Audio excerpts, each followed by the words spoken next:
Hey everyone, and welcome back to another King Arthur Legends Rise video. So in today's video, guys, we're going to follow the same kind of line that we had with Frozen Plains, but today we're going to be talking about the Shrine of Storms dungeon. So I'm going to show you all the best heroes in here. Oddly enough, this is the hardest dungeon of the four to do, and yet the items, I think, have the least amount of impact on your account. So that's kind of good, because I think a lot of people are going to struggle in this dungeon, but it doesn't really matter because awakening your relics just isn't that big of a boost. Now, I'm speculating that these awakenings will eventually unlock something based on future content. Like you can equip additional, equipment to some of your relics if they are fully awakened or something like that. Similar to how heroes, if heroes are awakened, they get 3 additional gear slots, right? So I think it is important to plan around this boss, for the future.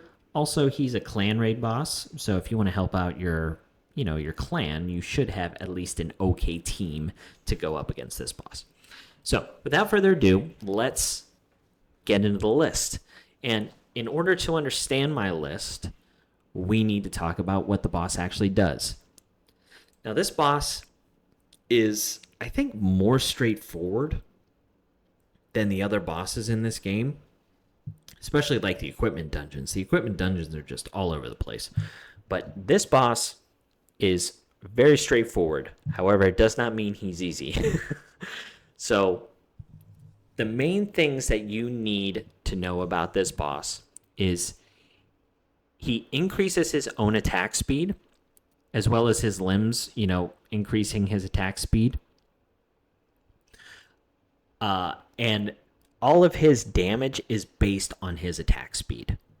So that is a really key piece. So he's trying to go fast, so he's going to attack a lot. And if he's attacking a lot, it's going to be doing a lot of damage because everything is based on his attack speed. So that's the key piece there. The second key piece is he's going to be charging his attack gauge a lot. He's going to be doing that with his limbs and then also from his own kind of effects. But they are situational, so there are ways to get around him boosting his attack gauge. The key thing that boosts his attack gauge is if he ends up having shield on himself. Once he comes around to some of these attacks, like hunting prey, if he has the shield on, hunting prey will not do this top line. It will end up doing a move called Beastly Frenzy, which is, sometimes an AoE, sometimes it's, a triple hitter with much higher multipliers than the baseline attack. And then it also gives him attack speed increase 3. So you do not want this Beastly Frenzy to trigger. That is very, very important. And the way to do that is to make sure that whenever he has his shield up, you either remove it, you prevent it from being put on in the first place, or you have enough damage to destroy it. All right? So attack speed, attack gauge, and shield, which is a form of protection, which we'll talk about with one of our heroes. He does have the ability to remove all of the debuffs from him, as well as his buffs, but he ends up putting up the more important buff anyway, so you should just read this as he removes debuffs. So if you're going to be putting attack speed decrease down on this boss, you just have to put it up consistently because he's going to be able to remove it. Now, he does have a couple of attacks that put shield up on himself. So this attack here, Ravenous Call, he gains a shield equal to 5,000% of his attack speed for 3 turns. This is the shield that I said you really need to destroy or prevent it from even being placed. Okay? This is bad. So because it's based on his attack speed, if you have attack speed down, the shield is going to be a lot easier to take out. All right? So shield, attack speed, and attack gauge. Now, he does have a little mechanic that you really want to base your team around that says whenever he is hit with an attack gauge down, he decreases his attack gauge by an additional 30%. So if you have like a 10% attack gauge down attack, it will actually take it down 40%. So attack gauge down is going to be the next thing that you're looking for. And then this one is just, he has 35 turns. If you have 35 turns with him, he's going to rage and you're going to die. He can't be stunned or whatever. And DOTs take way less percentage damage than normal. So DOTs are going to be useless. Ironically enough, the rage in this dungeon I don't think matters because he's going to kill you by either turn 5 or you're going to kill him by like turn 10 or something like that. So this is a pure speed dungeon, and trying to like survive and duke it out I don't think is a real thing. I think it's just you outspeed the boss, you control his attack gauge, keep his attack speed down, decrease the amount of attacks that he does, and hopefully you come out on top. All right, so all those things in mind, let's talk about the list. All right, so first things first, we are looking for attack speed down. That is very, very important. So attack speed down, we have our normal player here in Tristan. You get Tristan for free. He has a great basic skill 1, attack speed decrease 2. Very, very great. He also has really good passives because whenever he is attacking, if he's attacking someone with protection, which that shield that the boss puts up that I said you need to break, he does additional damage. If you have him, increased in chivalry, you get some additional buffs and everything of that nature. So very, very strong. One thing to note is his fire relic can be farmed. I believe it's in the clan shop. You can buy his fire relic for like 15,000 clan points. And his fire relic is very, very good in this dungeon because his skill 2 has attack speed decrease 1. It increases his speed as well. And it deals additional damage to the target if they have protection, which is that shield. This is a great ability for Tristan in this dungeon. It goes a long way, but you do need to farm the fire relic. All right, so Tristan is number 1. The second one is Claudus. I actually think Claudus is probably your best in class hero for this dungeon. Her second ability is fantastic. So attacks all enemies 2 times, and then it has a 50% chance to reduce the target's attack gauge by 20%. But then it also grants all allies attack speed increase for 1 turn. This is huge. So even though it's only 50%, that is low. The attack gauge is going to be 20% decrease, which again, you think is low, but whenever you remember the boss's mechanic, anytime he has an attack gauge decrease, he actually decreases it 30% more. So you should read this as a 50% attack gauge decrease along with the attack speed increase. The reason why this move is so good is because it's an AoE. And as we looked at least at stage 7, we're on stage 6 right now, but on stage 7, he had 2 limbs, and they get these passives if their HP is higher than 50%. So you want to be able to chip down on these arms, but at the same time, if you have someone like Claudus, you're decreasing the attack gauge of the boss while also doing that chip damage to the limbs. So it's really great. She does have the ability to also gain attack speed increase on herself whenever an ally attacks with 70%. This skill 1 actually does kind of come into play if you have specific heroes. We'll talk about them a little bit like at the end of the video, kind of just like some additional things that you might be able to use if you have them, because it's relic dependent and not everyone has those relics. But if she has attack speed increase and you use her skill 1, she has a 90% chance to reduce the target's attack gauge by 10%, which in this instance is 40% because you reduce the attack gauge by 30% every time you reduce.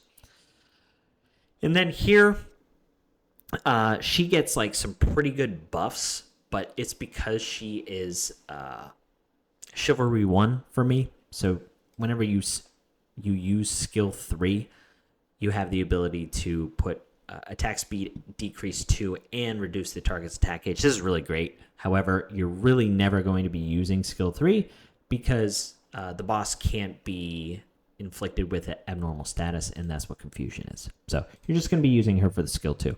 But very, very strong skill. This is exactly what you want. You want a damage dealer, and then she's doing 2 other big things. So she's, 3 in 1. And I believe she also have a... okay, she does not have a leader skill. I wasn't sure if she had a leader skill or not. Yeah, so Claudius is probably your best bet here unless you have Tristan's Fire Relic. His Fire Relic is just also good because of that attack down and attack speed increase along with the protection additional damage. And then Claudius. But Tristan can be used in a bunch of places where Claudius, I think, is a little bit niche. So while we're here, we will talk about Alan. Alan is an uncommon that has a target, an attack gauge decrease of 20%, which is 50% chance on his frost, and it's also the same on his fire relic as well. But because he's uncommon, you have the ability to actually skill this up. It will be a little bit easier to skill up, and the attack gauge decrease rate goes up significantly. It goes up to, 85? Yeah. 85, and then the... Oh, no. I can't do math. Sorry. 90%. So this is huge, right?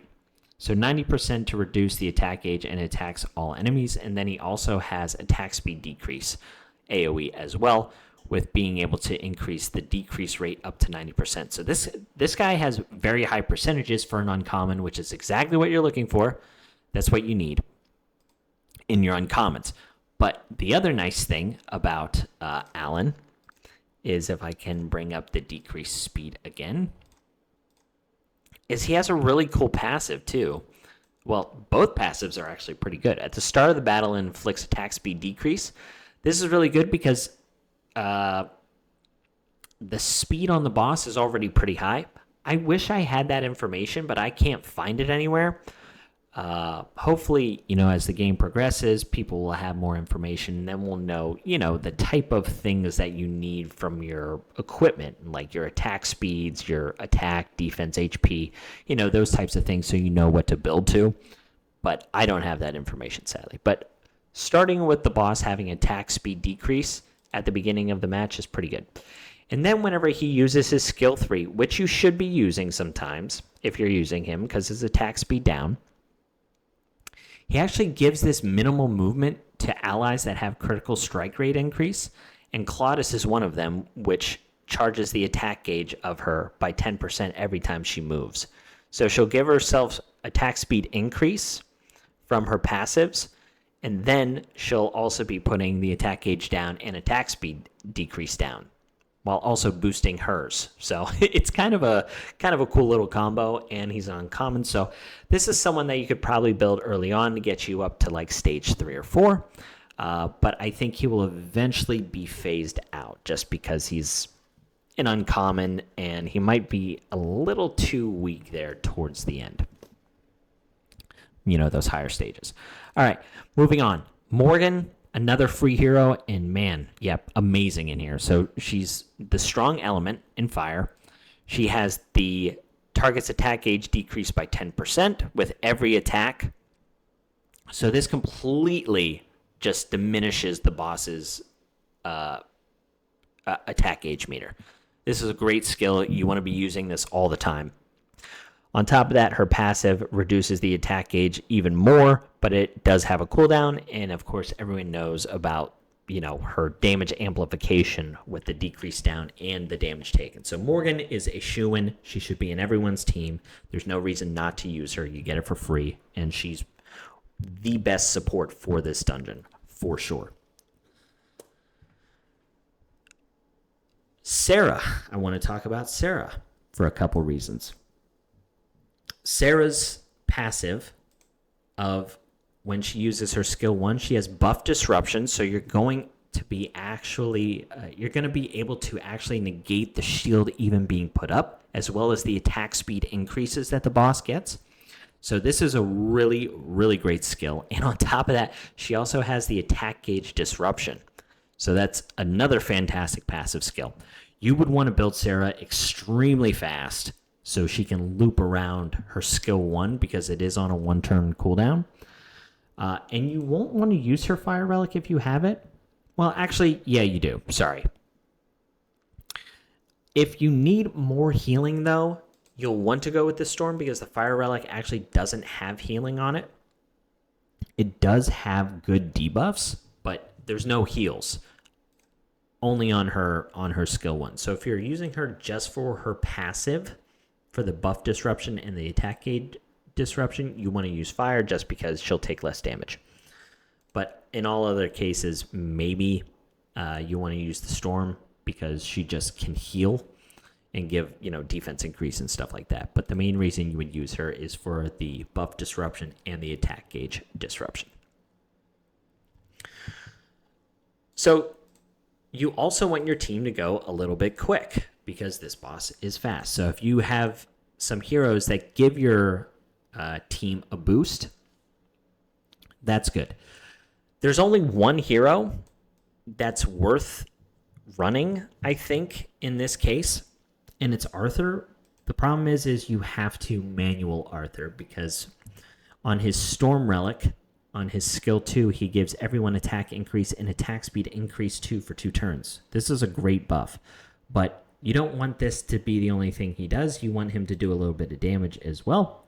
So on his skill 1, he gives attack increase to himself, and then it's a decent multiplier on his skill 3. You won't get the additional benefit of this frost thing, but he is a possible option for an AoE attack speed increase. Ain is another one, but you need her Fire Relic on her skill 2, which is just absolutely amazing in this dungeon. It gives a 60% chance to give attack speed increase 2, and then whenever you use her skill 2 for her passive, she also has counterattack, which is great because when she's paired with someone like Claudius has a skill 1 attack gauge down. So the counterattacking from Claudius can go up. You're also boosting people's damage while also increasing their speed. Like Ain with Fire Relic is pretty good in here, but again, that's pretty hard for people to have. Okay, so now that we've talked about attack speed down, buff disruption, attack gauge down is the next thing that you want to look for because you really want to just control his attack gauge. So there are some nice options in here, which is good. Attack speed, it's down at the bottom, I think. Yeah. Okay. So Jillian here is going to be best in class. Sadly, she is a legendary, but her skill 2 heals people, and then it also reduces the target's attack gauge by 30%. This is amazing. In this instance, it'd be 60. She also has the ability to reduce an enemy's attack gauge by 30%. That's an 80% chance, but that's skilled up, so I think baseline it's 60. And then she also has the ability to recharge the attack gauge of random allies. She's fantastic in this dungeon. If you don't have her, Clementine is a great option, though. She starts with her Fire Relic. Her skill 2 is very good. It's a heal, but on her passive, whenever you use her skill 2, she has the ability to reduce the target's attack gauge. This is a cooldown of 1 turn. And then if you have her, what is it here? Oh, yeah, if you have her Chivalry 1, I think she also heals. I think that's the other thing. Oh, actually, I think you heal. I think that's what the Chivalry 1 is. And then on her skill 3, she actually has a 90% chance to reduce the target's attack gauge by 30%. And she has a really cool passive that pertains to skill 3, which is an AoE attack, and then also reduces the target's attack gauge by 40%. Additionally, this is an AoE. It does pretty good damage, scales off of effect accuracy, which you need on her for the attack gauge down. So this is a really nice option if you don't have someone like Jillian. So Clementine, fantastic. Ban is a pretty good damage dealer, but you do need his fire relic. And you're also going to have to manual him because on his skill 2, he has the attack speed decrease, and then on his skill 3, he has the attack gauge down. You could just use his attack gauge down skill 3 if you wanted to. You probably need to put him in a vigor set. He's got some pretty decent passives as well to keep his speed up and then also keep him healthy with some drain. He also charges his attack gauge every 3 turns. So yeah, ban is a pretty nice option as well, but again, have to manual. And then the last 2 that we're going to talk about, the first one I have, and that's Gawain. So Gawain is great in here. If you have his fire relic, it's even better, but his storm relic does work. The reason why is his skill 3 ability is very, very good. His skill 3 ability will turn it to day and heat, which in turn gives him a big boost to his damage and his survivability. And his skill 3 is actually pretty good. It's an AoE, so it hits everyone twice. It's an okay multiplier, but this great thing is he inflicts this burning sun, where anytime the boss is hit with this debuff up, it removes a buff. So anytime you hit the boss after this debuff is up, it's going to be removing the attack speed increases. It can even remove the shield, right? So this is a fantastic character. The thing with his fire relic is it's a much higher multiplier, and it's just attacking the main boss and still putting up that debuff. So that's why it's better. Like, you have 15% additional damage, and then on top of that, you're still putting up the important debuff. So Gawain, and then the last one is Sergios. So Sergios you can get from the Colosseum if you farm the tokens. So in the shop, Sergios is right here. His memory stone, it's 8,500. I'm actually saving up for him, so then I can showcase why he's pretty good. But we can just go to the codex and I can show you. So he comes as a storm character, but he's still good in storm. His fire is better. But anyway, so he has a pretty good debuff, which is similar to the one that we just saw in Gawain. If it's put up, the target has even additional debuffs up, which is evasion rate and critical strike resistance. I don't know how important that is, but the main thing is whenever they're hit, they lose a buff. So he has the ability to put that up and then also recharge all of your allies' attack gauge. Absolutely huge. He also has the ability on his skill 2 for the same thing, removing the buff. Charges the attack gauges, and then charging attack gauge. His passive also puts up that same focus target debuff, and then attack speed decrease on the boss, as well as amplification, increasing your vigor, charges your attack gauge. This guy is just a beast. He's very, very good. Increasing your vigor, all allies attack speed increase. This is a guy you should 100% save for. I know the tokens and stuff are really, really tempting, but Sergios is just a fantastic hero, and he's really good in a bunch of dungeons. The attack gauge boost to your entire team is just absolutely huge. So, yeah, guys, that is the list. If you want to build characters like that to progress in this dungeon, go for it. My Storm 6 team, it was not this. It was with Jillian instead. However, I think maybe this team works. So I've got Rosier in here just for damage. Her fire relic is just a really high multiplier. Clementine for the attack gauge decrease, attack speed decrease by Tristan, and to destroy the shield. And then Morgan for her for her damage amplification, attack gauge, removing buffs, all that good stuff. So I think you end up doing something like this, and maybe this. And I don't know if this will work unless I'm manualing, but we're going to give it a go anyway.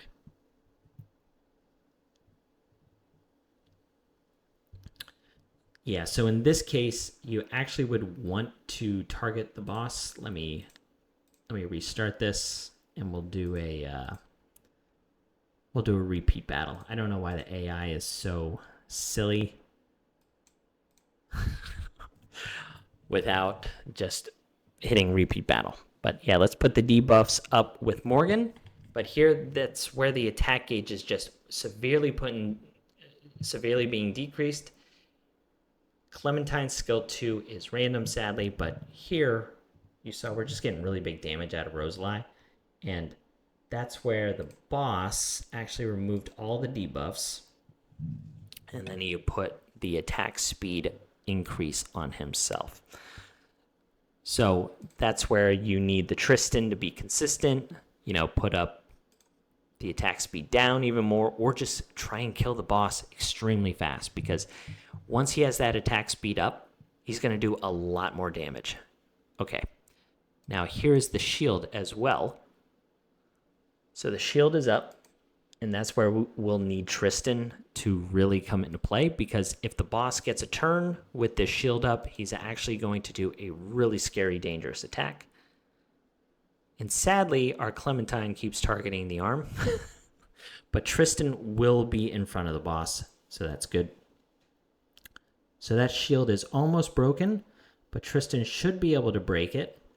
Yeah, so his passive was able to target because the boss had protection, and that was enough to destroy the shield, which is the key thing. So as you see here, we're getting pretty close to dying. I actually don't know if we're going to be able to beat it. We're trying to keep the attack gauge down, trying to keep his attack speed down. Clementine's doing okay, so we got just enough. Like I said, very straightforward. It's just attack gauge, attack speed, do enough damage, try and kill him before he starts spiraling out of control and doing tons of damage. So, yeah, that's all I got, guys. I hope it helped, and I hope you enjoyed. Catch you on the next one. See ya.